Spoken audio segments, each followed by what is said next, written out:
2020 is officially over, and it's time I finally count down the best women's matches of 2020.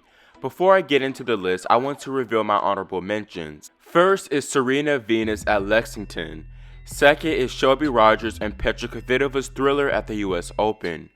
The third match was another crazy one, Halep-Jabeur at Dubai. Last is Swiatek and Kontaveit, which probably would have made the list if I actually could have watched most of the match. Now taking the 10th spot is the Australian Open final between Sofia Kenin and Garbiñe Muguruza. Despite being the higher ranked player, Kenin was the underdog here as Garbiñe had more experience, already winning 2 majors and coming off a very impressive victory over Simona Halep. The Spaniard continued that form early on in the final, serving well, finding ways to move forward and control much of the baseline rallies. She managed to grab the first set 6-4, but it was clear that Sonia had a few other tricks up her sleeve. Towards the end of the opener and through the second, Kenin introduced more variety and moved the ball around much better to prevent Garbiñe from obtaining better court positioning.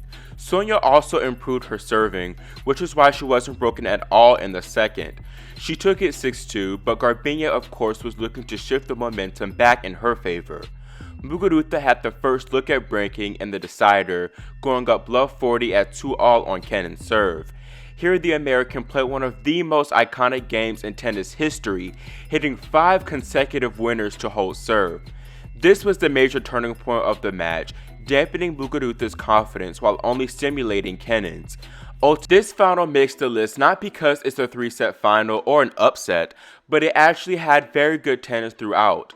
Almost every point was hard fought and everything was earned.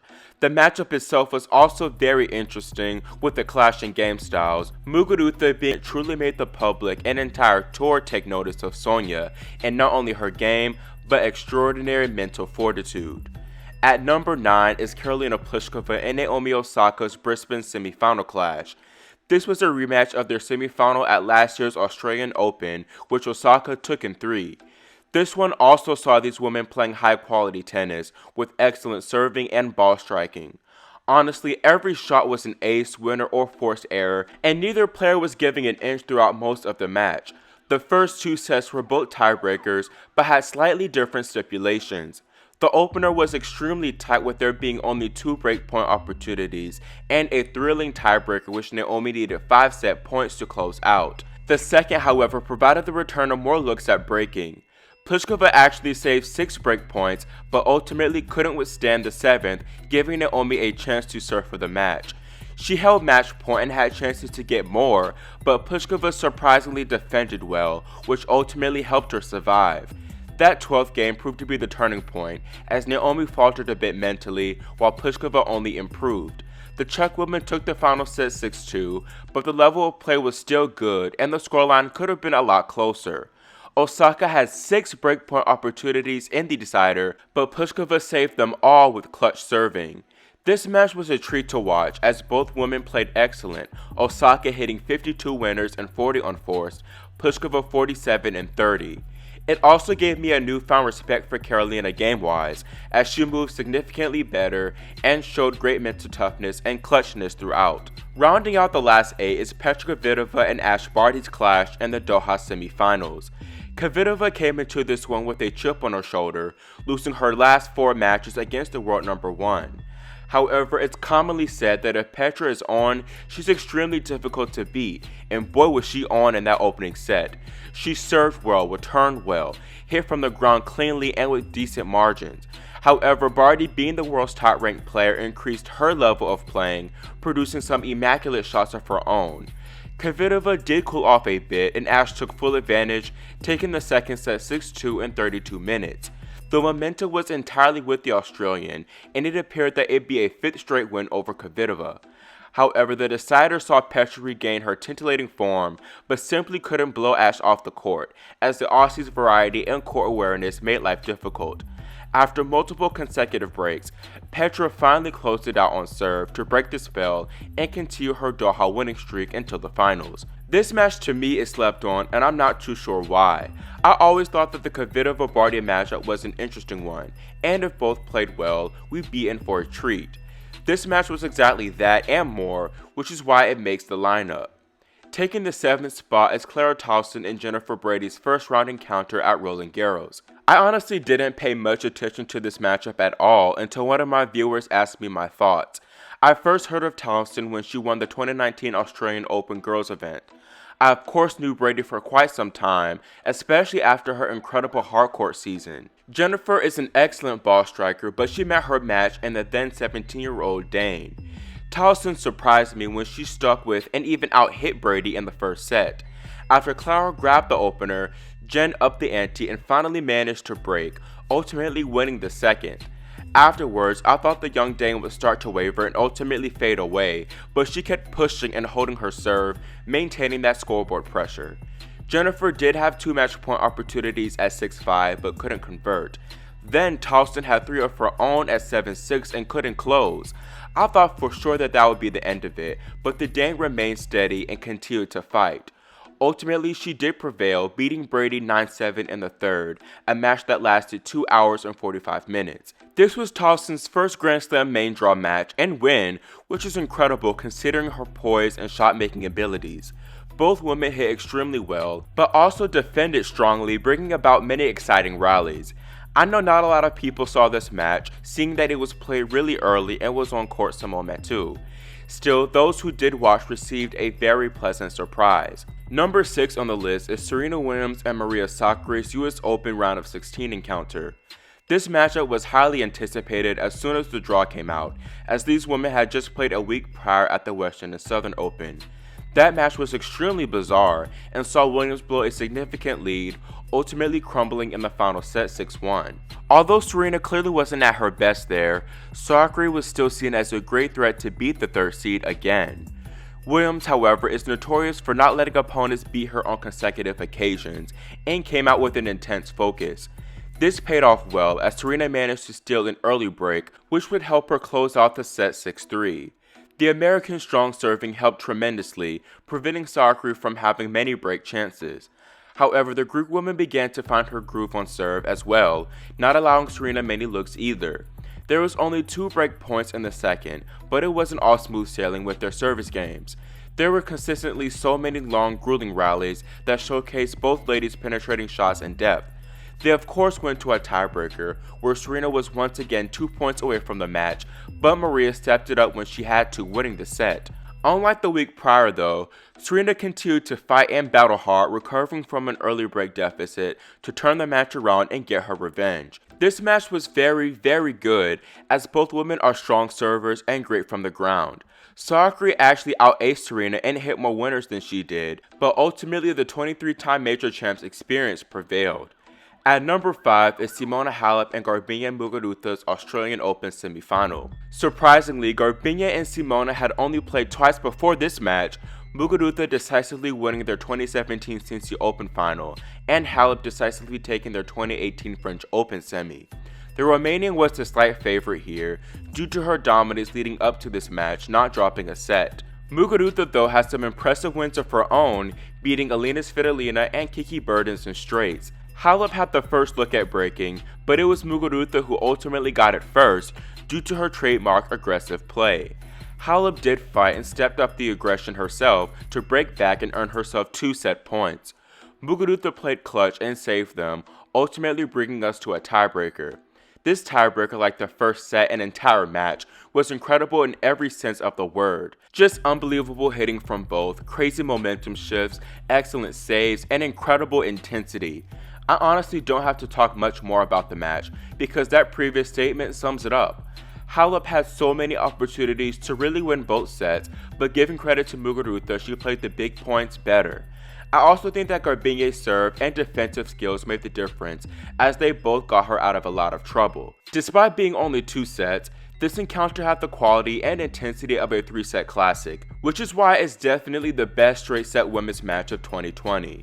At number 4 is Qiang and Serena Williams' 3rd round clash in Melbourne. These two notoriously met in the 2019 US Open quarterfinals, where Williams absolutely demolished Wang 6-1 6-love in 44 minutes. Although many didn't expect the same demolition in Melbourne, most picked Serena to advance in straights without relatively too much struggle. It looked that way in the beginning, as Serena had 4 breakpoint opportunities in the first set. Wang saved them all, which only helped her settle in even more and truly begin to play her best tennis. The Chinese woman weathered the Serena storm and grabbed the first set from an error-prone Williams. Wang continued to surprise us by keeping the pressure on Serena, going up 5-3 just one game away from the upset. The American, though, of course continued to fight, finally breaking Wang to get back on serve. After Serena managed to grab the second set, the majority thought it was a done deal. However, Wang continued to battle tough and stayed with Williams, not relinquishing her serve at all. She was actually the one with the breakpoint opportunities, but Serena's strong serving was her saving grace. Ultimately though, she just couldn't hold up, as Wang, on her third match point, won the biggest match of her career. This one was an absolute nail-biter. I remember watching it live and having a roller coaster of emotions. At the time, I knew that Wang played very well, but felt that Serena played very poorly, which wasn't necessarily the case. Yes, she wasn't on her A game, but she still played okay. Full credit to Wang though for being able to flip the script and counterpunch extremely well on the faster Australian hard courts. The third best match is Simona Halep and Elena Rybakina's Dubai final. Halep had already played some tough matches this tournament, barely escaping on Shabur in a titanic opening round, then beating Sabalenka in 3. Rybakina continued her stellar start to 2020, reaching her 4th championship match of the season. She had great wins of her own in Dubai, beating Aussie Open champ KENIN, followed by Karolina Pliskova. The Kazakhstanian remained solid against Halep, being the aggressor and putting her on the defensive almost every chance she got. She managed to grab a break in the first, which is all she needed, as her strong serving produced strong holds. Of course, Simona fought even harder and problem-solved, going from defense to offense extremely well. In the decider, we were treated to a roller coaster third set that consisted of multiple breaks and ended with a dramatic tiebreak. This match was so good, mostly because of the dynamic of the aggressor Rybakina and the defender Halep.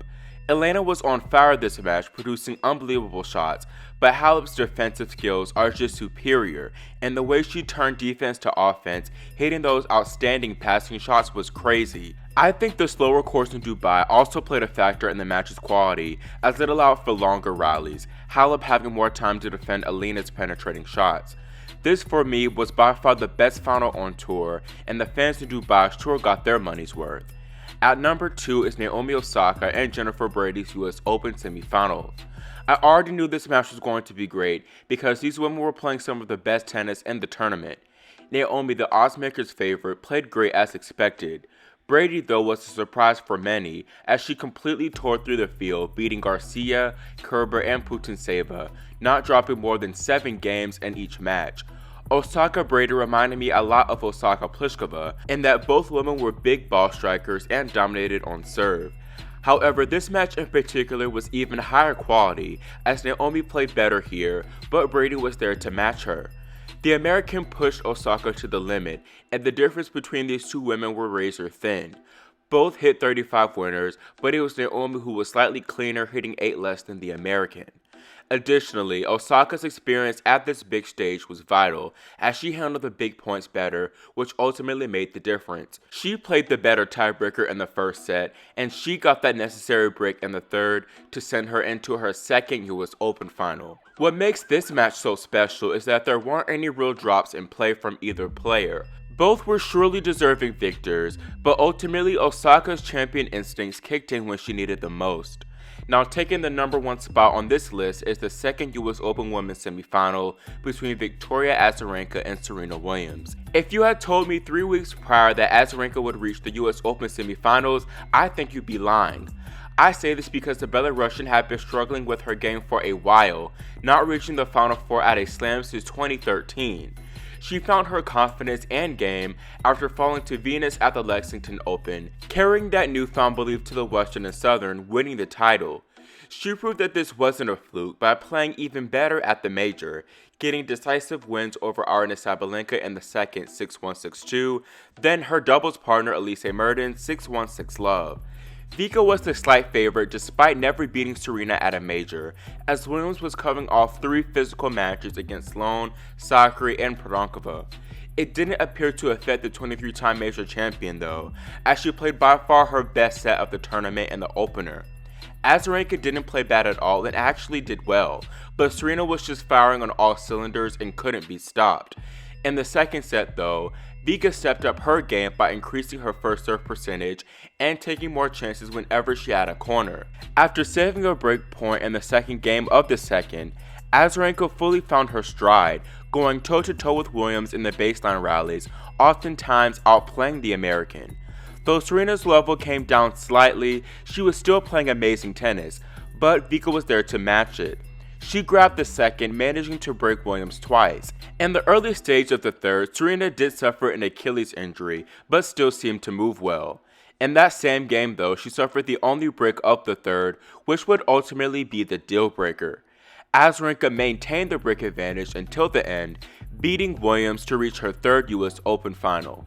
At the time, I was extremely salty because I felt that Serena played extremely well and deserved to win. However, I later realized that this was one of the few times she was just outplayed and outclutched.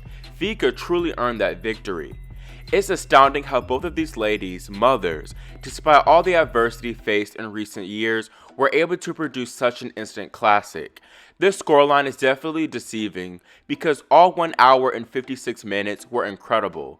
Both women put their absolute heart and soul into that semifinal, and I'm simply grateful to be able to witness it. That's it for my list, and let me know whether you agree or disagree with it in the comments. Feel free to comment your own best matches list as well. Also, make sure you subscribe and click the notification bell so you're notified when I post the 10 best men's matches. Thanks for watching, and we'll see you next time here on Grand Slam Tennis News Today.